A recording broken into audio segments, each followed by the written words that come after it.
If you're watching this video on your smartphone, your laptop, your TV, or you own an electric vehicle, there's a high chance that your money is enabling a mass genocide in Africa. How, you might ask? Well, there's a good chance some of the materials that is in your phone, used for your cars or your electronics, come from one of the most war-ravaged places on earth, Eastern Congo. This region sits on a treasure trove of minerals like coltan and cobalt, essential for powering modern technology. But behind the screens and sleek designs, there's a brutal reality, a multi-billion-dollar trade fueled by conflict, smuggling, and bloodshed. Major tech companies like Apple, Samsung, Tesla, Intel have all been linked to supply chains that run through Congo's war zones. And at the center of it all, the man who has shaped the conflict more than anyone else in the last 2 decades, Paul Kagame. Paul Kagame doesn't just see himself as another African leader. He sees himself as a strategic genius, a war-hardened survivor, and a man who refuses to bow to anyone. And in many ways, he has played his cards brilliantly. Ever since his Rwandan Patriotic Front, RPF, seized power in 1994, Kagame has positioned himself as a Western darling, praised for transforming Rwanda into a tech-driven economy. The country is clean, orderly, and rapidly modernizing. Google, Microsoft, and Volkswagen are setting up operations. Kagame is even talking about turning Rwanda into Africa's Silicon Valley. The tension between Kagame's carefully curated international image and his brutal realpolitik in the DRC is now more obvious than ever. Can Rwanda be Africa's next tech powerhouse while fueling one of the deadliest conflicts of the 21st century? Kagame seems to think so, but not everyone is willing to let him get away with it anymore. So what is the rest of the African community doing about this?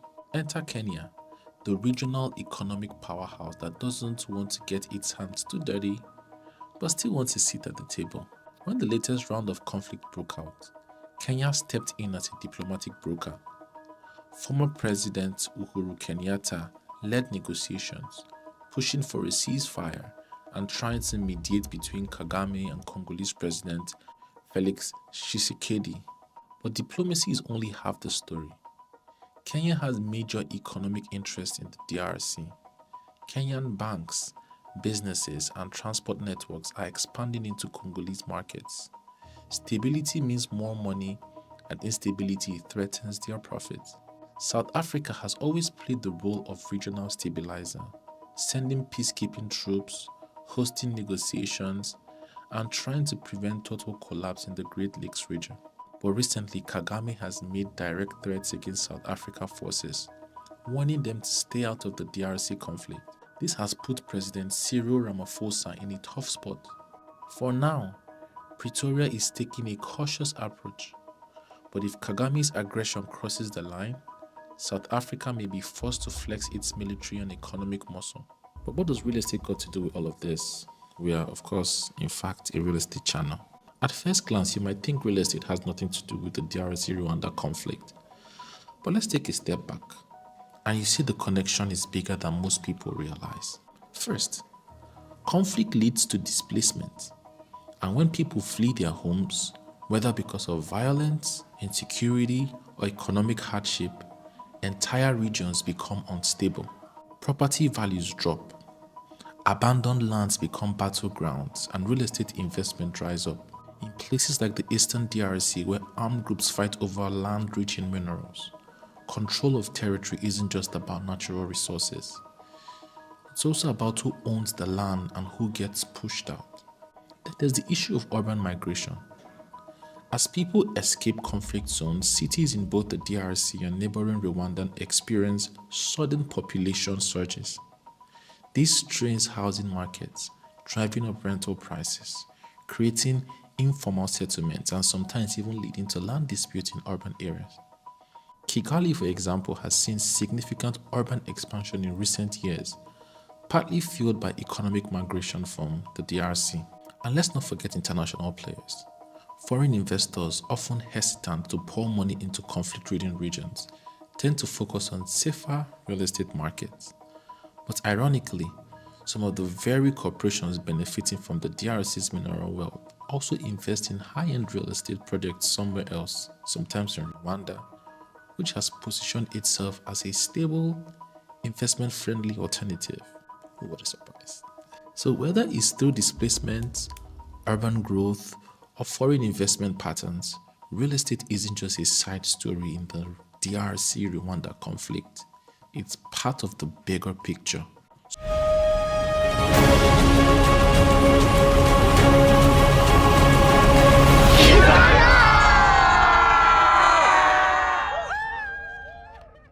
This guy, Ownahomeng, who is the co-founder of two African unicorns, Flutterwave and Andela.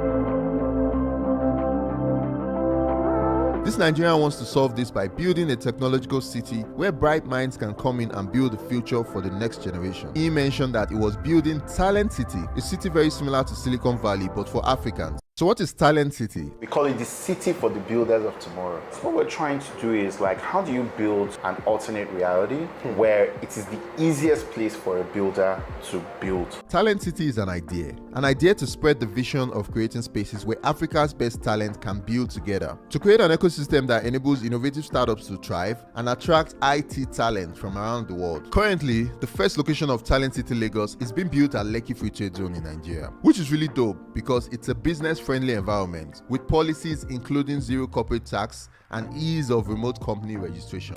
And where is this tech valley located at? Alaro City, along Lekki Ekpe Expressway, just before Ekpe. Here's more you can know about the city.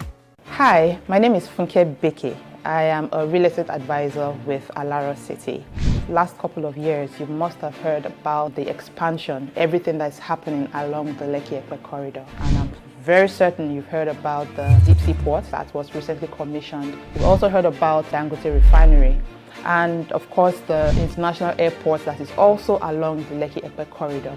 And guess who else is actually located within the Lekki Free Zone? It's Alaro City. Alaro City is a mixed-use development. It's a city-scale development located within the Lekki Free Zone. If you have heard about everything that is happening within that axis, you know that the deep pockets, big players are going towards that area. And of course, you want to join the moving train. Now will be a fantastic time to take opportunity or take a position within Alaro City.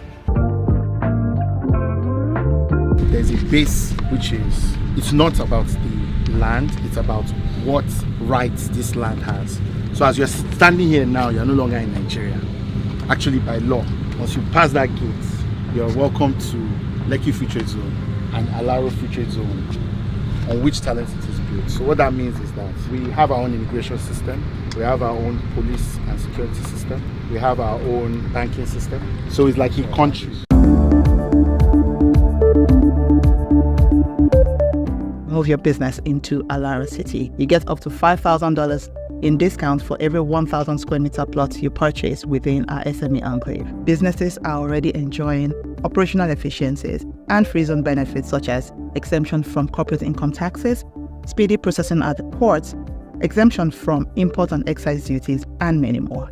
On top of that, there's supporting infrastructure in the area, from the Lekki Deep Sea Ports to the Lekki International Airport, the expansion of the Lekki Ekpe Expressway, the 7th Axial Road connecting Ibeju-Lekki to Shagamu-Benin Expressway, and of course the 4th Mainland Bridge. To have a sense of place for them to do their work. So if you have a consistently revolving location where people can just come, station themselves for 3 months and leave, perfect. Because you can't talk to a computer, you can't feel from a computer. You need to engage skills. That's the real vision. Because once you can build that network, we talked about the tensions between decentralized and centralized in a changing world. You need physical touch points to build your country across countries. Because people that believe the same thing, they can't be divided by nationality and passports. So you can't say you have a tech community and they're asking you, okay, where are you from? We've been saying Yaba, and it's true. It's like church. You know, every Sunday we show up in a church, or we should. So I'm building the church. But the church, all of us coming together. A space where different Africans can live, work, and create ideas that would help solve the problems we have on the continent. Africa is really the last stand when it comes to productivity and the ability to actually build new ways of doing things.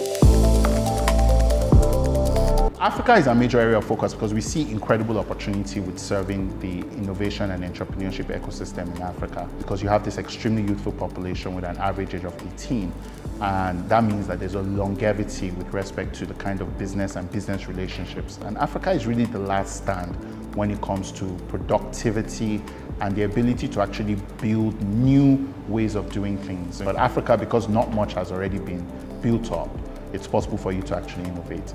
And then ultimately, we think that if you look at Africa's population respective to its contribution to the global economy, you see that Africa is roughly about 30% of global population, but is contributing 2% of the global economy. So if you can even raise that to just 10%, there's a lot of money that's going to be made there. And it's helpful to understand the context within which something like Etana has become necessary for us as a firm. As a firm, even though we focus primarily on investing in Africa, 95% of our companies are Delaware C Corps. However, I do think that the time is coming when more and more of the capital that is local and mobilized here wants to actually stay local and be mobilized here. And we felt that Etana would be the right jurisdiction for us because it has the perfect blend of private sector and public sector participation and partnership. And that union of private sector and public sector can actually deliver fantastic results when it comes to attracting, aggregating, and deploying capital for startups and for innovation on the continent. So, you've heard it all. Exciting things are happening along the Lekki-Ekpe Expressway, Beji-Lekki and Ekpe corridor, and you don't want to be caught sleeping. You need to be in Alaro City. You need to be along that corridor. And just for context, Silicon Valley in the US, the region, this year by February was reported that the region had hit an unprecedented market cap of over $14 trillion. $14 trillion. The sky is just the beginning point. If you have such a massive Silicon/Tech Valley, over 72,000 square meters of land, also part of the larger Alaro City plan that's over 2,000 hectares, well planned, designed by Cityscape Masters, Skidmore, Owens and Merrill, the designers of the Burj Khalifa, designers of the Manhattan Towers, the designers of Canary Wharf. It's exciting. So get something in Alaro City, get something along that corridor. Contact us to get you started on your journey. Thank you. Call us today and we'll advise you on the different products that's available to you, and we are happy to take you through the process of investing within the Lekki Free Zone, especially Alaro City. What are you waiting for? You should be here. I don't know where.